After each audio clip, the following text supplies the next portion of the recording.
What's going on, fellow shinobi enthusiasts? The mangaverse has just exploded with the arrival of Boruto 2 Blue Vortex Chapter 22. If you thought things were getting intense, buckle up, because this chapter throws us straight into the eye of the storm, and trust me, you're going to want to hear all about this. We're talking dramatic entrances, shocking revelations, and a battle that might just redefine Boruto's journey. Let's not waste any time and dive headfirst into the raw, unfiltered action. Right off the bat, we are treated to an absolutely stunning color page featuring our protagonist, Boruto Uzumaki. The artistry here is top-notch, capturing his determined gaze and the overall gritty yet vibrant aesthetic of 2 Blue Vortex. The way the light catches his cloak, the intensity in his eyes. It's a fantastic piece that sets the tone for the chapter. But don't get too comfortable with this moment of visual splendor, because the tranquility is about to be shattered. Without any preamble, the chapter throws us directly into the thick of it with the dramatic entrance of Jura. Utilizing that eerie claw mark we've seen previously, he doesn't just arrive. He teleports directly into the heart of the hidden sand village. The sheer audacity of this entrance speaks volumes about his confidence and the threat he poses. Imagine the sand shinobi's shock. One moment everything is relatively calm, the next a formidable foe materializes out of thin air. What's particularly striking about Jura's arrival is his almost singular focus. He completely disregards both Araya and Mitsuki, who are undoubtedly capable fighters in their own right. His eyes are locked onto one target and one target only, Boruto. However, there's a fleeting but significant moment where Jura's gaze flickers towards Sarada. Could this be a lingering effect of his desire for the Sharingan, something we've seen hinted at before? It's a brief pause, a subtle clue that his objectives might be multifaceted, but ultimately his primary concern remains Boruto. Then we shifts towards the another panel, which bringing us face to face with Boruto and Konohamaru. This interaction unveils a heavy truth, a burden Boruto has been carrying. We learn definitively that Boruto was the one who ended Matsuri's life, and the aftermath of this tragic event is equally unsettling. A thorn soul emerged from her remains. During their conversation, Konohamaru remarks on how Boruto took her out with a single shot. This might sound straightforward, but Boruto is quick to offer a crucial clarification. He points out that Matsuri was already significantly weakened, implying that the final blow, while decisive, wasn't necessarily an easy, clean one shot against a fully capable opponent. This nuance in Boruto's explanation speaks to his honesty and perhaps a slight discomfort with the perception of the event. And let's be honest here, Konohamaru's contribution to weakening Matsuri seems minimal, to put it kindly. But let's not dwell too long on the past, because the present danger is looming large. The title of this very video, and indeed the core of this chapter, revolves around the inevitable clash between Boruto and Jura.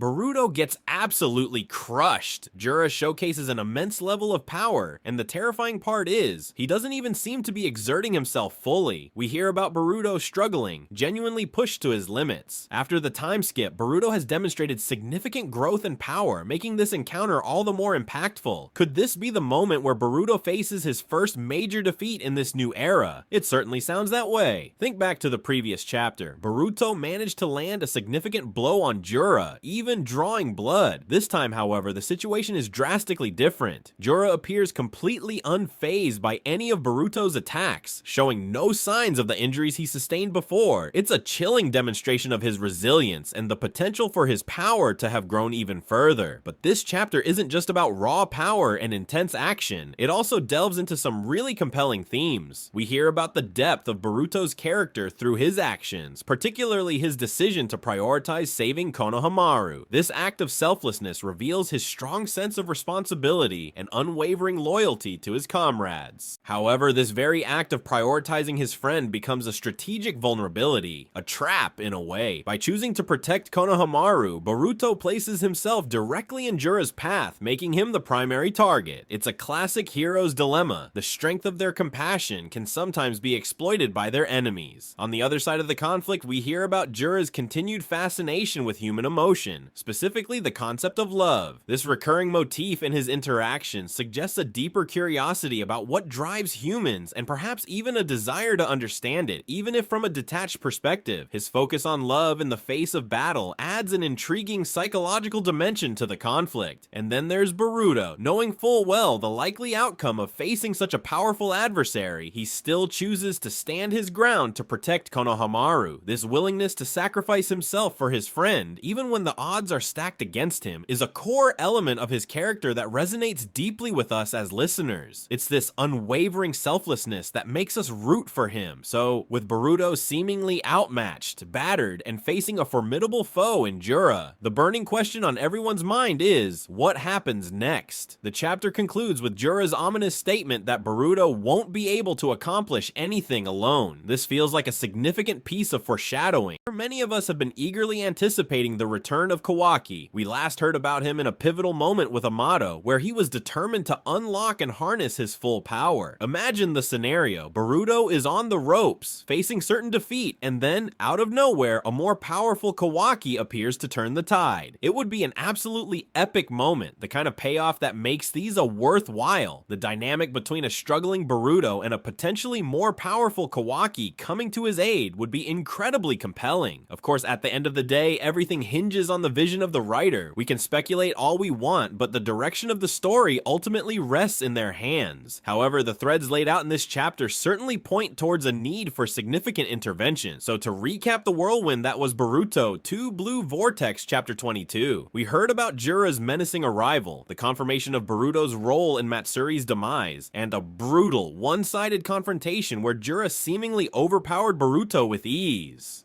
We also heard glimpses of Boruto's unwavering loyalty and Jura's continued fascination with human emotion. Now, I want to hear from you. What are your thoughts on this chapter? Were you as shocked by Jura's power as I was? Do you think Kawaki will make his grand return in next chapter? Or will Momoshiki emerges to help out Boruto and save him from Jura? Let me know all your theories and reactions in the comment section down below. Thanks for tuning in, everyone. We'll be here to break down the next chapter as soon as it drops. Until then, stay awesome, and we'll catch you in the next video.